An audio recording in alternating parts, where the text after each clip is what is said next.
Nah, tema kita pada malam hari ini teman-teman, yaitu tentang cinta uang.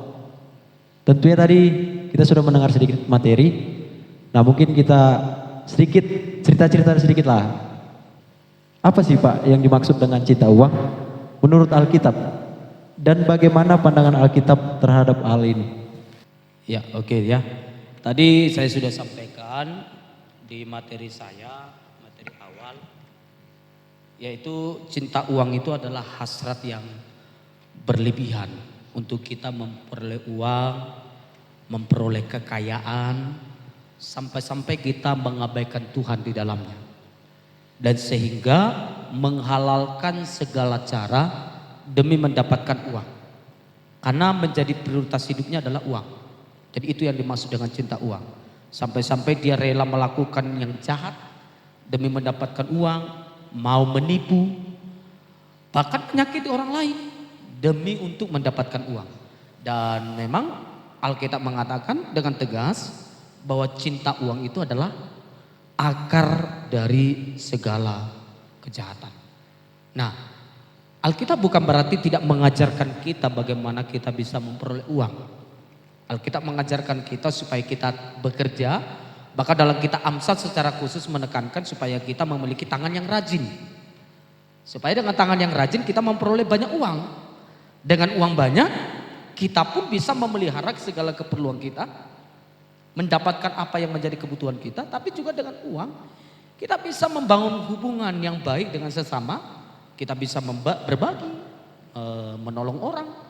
Bahkan dengan uang tadi bisa memuliakan nama Tuhan. Dalam kitab Amsal ya, katakan muliakanlah Tuhan dengan hasil dari apa yang kamu kerjakan. Begitu. Berarti dari Bapak tadi itu cinta uang itu seperti hasrat ya Pak?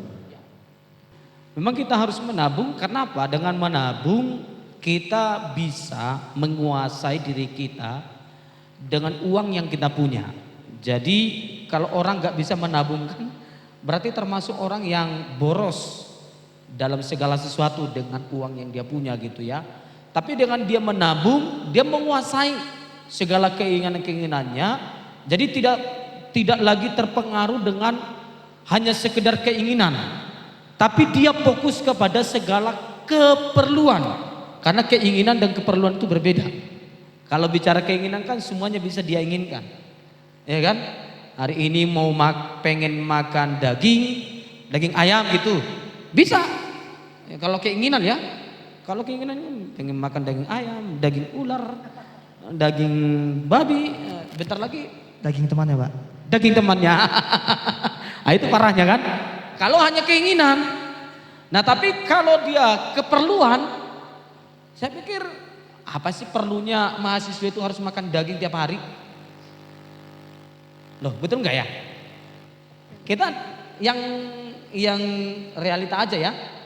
Apa sih pentingnya mahasiswa itu harus makan daging tiap hari?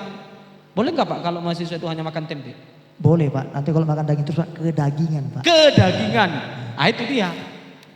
Saya pikir kita masalah keperluan ya. Saya pikir tidak terlalu penting lah yang namanya mahasiswa itu harus makan di kafe. Betul nggak? Oke lah, yang paling nyata, nggak penting loh selama mahasiswa Anda harus merokok. Ini bicara keperluan dan bedanya dengan keinginan ya. Tapi karena keinginan, semuanya bisa jadi ingin. Ingin ini lihat orang lain, lihat temannya begini, ingin. Nah jadi dengan menabung itu justru menolong kita ya, mengelola uang dengan baik dan punya persiapan keuangan untuk ke depan, sehingga ketika dia punya keperluan yang sangat-sangat urgensi ke depan, ini dengan tabungan itu bisa menolong dan membantu dia. Nah tapi kalau bicara pelit, harus bisa dibedakan. Pelit dan hemat itu nggak sama ya Pak ya. Pelit dan hemat itu beda.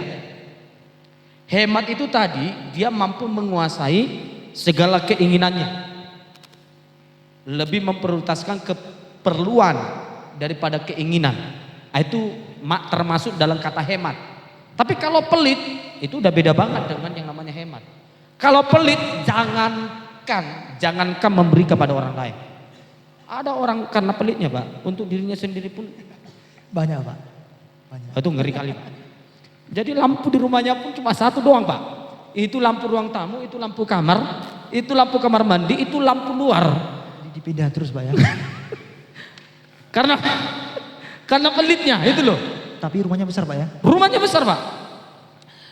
Orang pelit itu ya sama anaknya pun, aduh ngeri.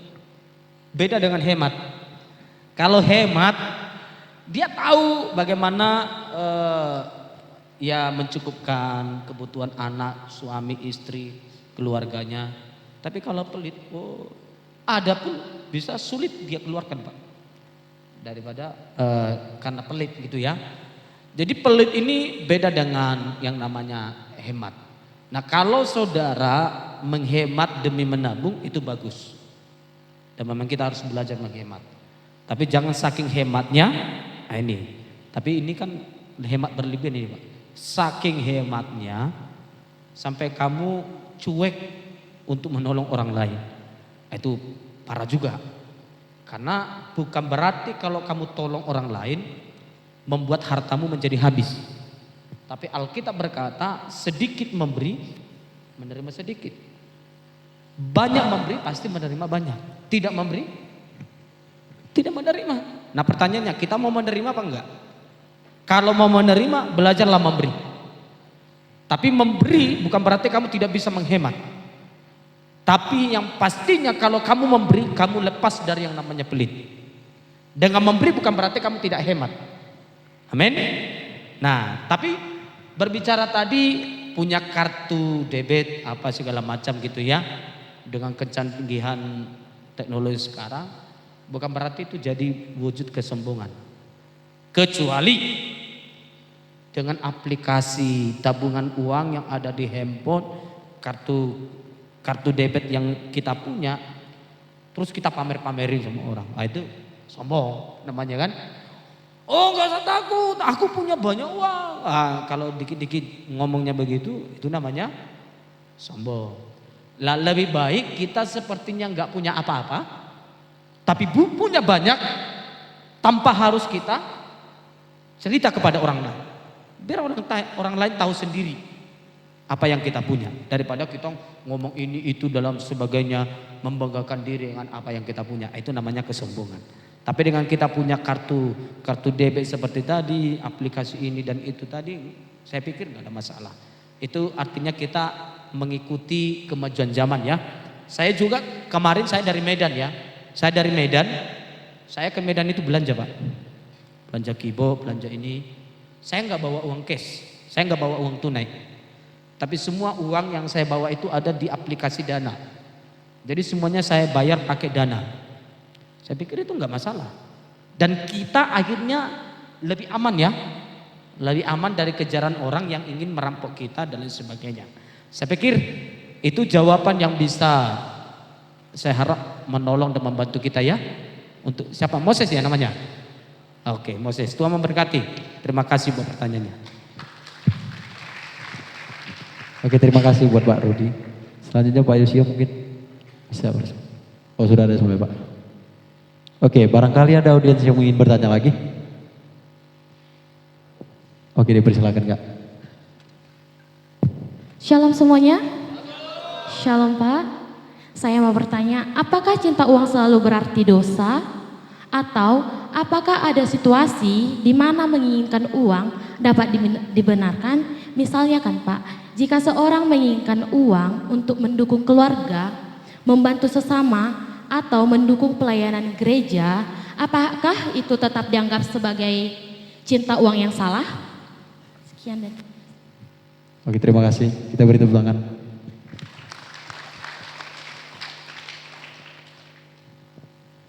Mungkin buat Pak Yosua bisa merespon Pak. Baik, pertanyaan yang bagus ya. Apakah cinta uang dosa? Kalau dikatakan cinta uang pasti dosa. Karena cinta uang itu berarti kita punya hasrat, tadi kata Pak Perdiri ya, obsesi yang berlebihan terhadap uang. Uang itu nggak salah, nggak berdosa. Bukan uangnya yang salah, bukan uangnya yang dosa. Tapi cinta uang itu yang salah. Nah, kalau tadi adik berkata bahwa bagaimana kalau kita menginginkan uang untuk memenuhi kebutuhan keluarga kita, untuk pelayanan dan sebagainya, itu nggak dikategorikan cinta uang. Iya kan? Itu normal, ya atau tidak? Apakah itu dosa? Itu bagi saya itu nggak cinta uang, karena kita memang mencari uang untuk kebutuhan keluarga. Ya kan? Apalagi tadi kamu katakan untuk membantu pelayanan, wah itu luar biasa. Itu bukan cinta uang itu anak Tuhan, itu luar biasa itu ya. Jadi apakah cinta uang dosa? Pasti dosa dong kalau cinta uang, iya kan? Tapi kalau kita menggunakan uang memang untuk kebutuhan kita, itu enggak cinta uang, gitu ya. Jadi kalau dikatakan cinta uang berarti kita punya hasrat yang berlebihan. Bahkan sesuatu yang enggak kita butuhkan pun, ya kan kita kan seringkali kan tergoda kan, dia bisa, aku juga bisa. Kalau kita enggak mampu. Makanya Alkitab bilang begini, asal ada makanan dan pakaian cukuplah. Ah itu loh maksudnya. Ya bukan berarti kita enggak butuh uang, kita butuh uang. Tapi itu tadi dalam taraf tertentu, jangan sampai kita mencintai uang itu ya. Thank you buat pertanyaannya, saya kembalikan kepada host. Baik, terima kasih buat kakak yang sudah memberikan pertanyaan dan terima kasih juga buat bapak yang sudah menjawab. Ada satu lagi tadi? Baik, shalom buat kita semua. Baik, puji Tuhan di sini. Terima kasih buat waktunya. Saya biasa dalam pribadi saya ditegur sekali karena sesuai dengan apa yang Bapak sampaikan ini saya selalu melakukan. Jadi saya mau bertanya di sini, bagaimana caranya supaya saya bisa mengatur uang?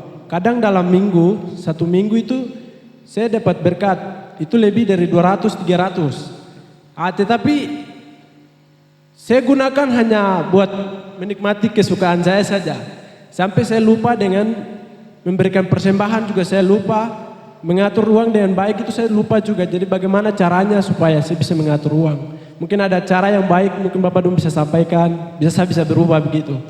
Terima kasih. Oke, kita beri tepuk tangan. Mungkin tadi yang ditanya cara pengelola uangnya Pak. Mungkin buat Pak Rudi bisa dari Pak. Oke. Baik, ini pertanyaan yang luar biasa ya.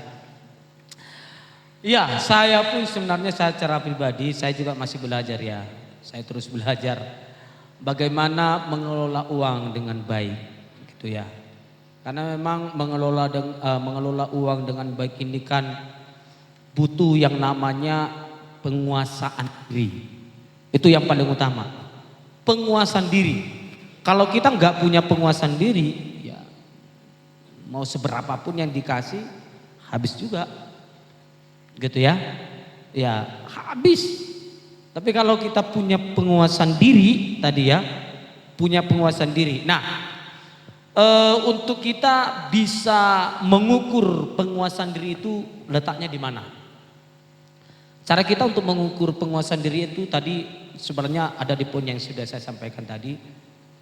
Bagaimana kita bisa membedakan keinginan dengan kebutuhan.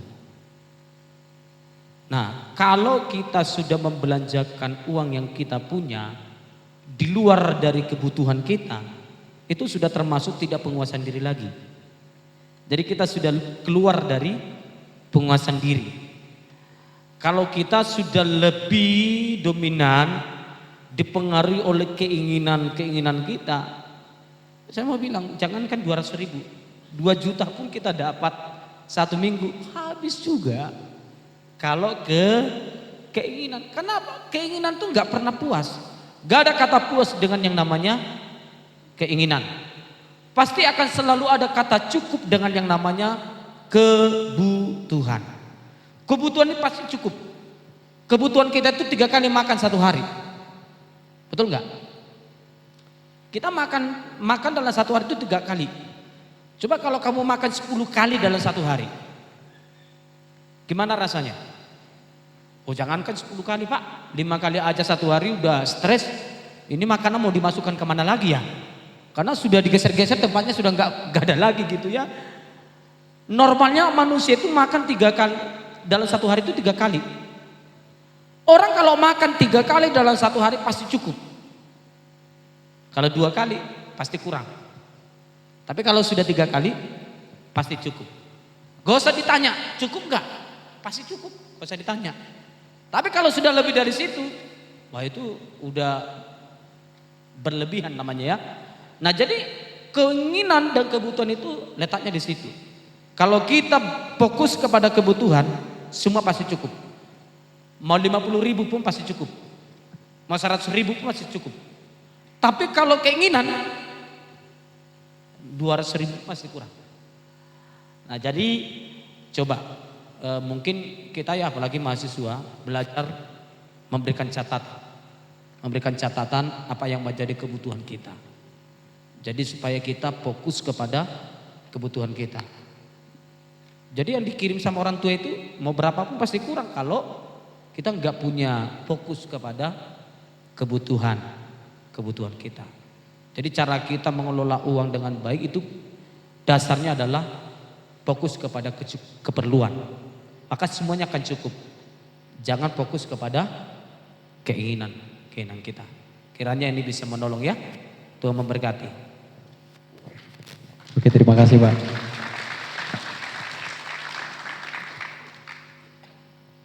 Baik, terima kasih. Satu lagi tadi ada penanya dari sebelah sana, silakan. Baik Pak, saya ingin bertanya. Tadi kan Bapak Permateri menyampaikan bahwa akar dari segala kejahatan adalah cinta uang. Jadi saya ingin bertanya, kita semua tahu kalau mencuri itu adalah kejahatan. Jadi bagaimana jika ada suatu oknum terpaksa mencuri demi membutuhi kebutuhan bukan karena cinta uang. Bagaimana pandangan Bapak dan bagaimana pandangan Alkitab? Terima kasih. Mantap ya.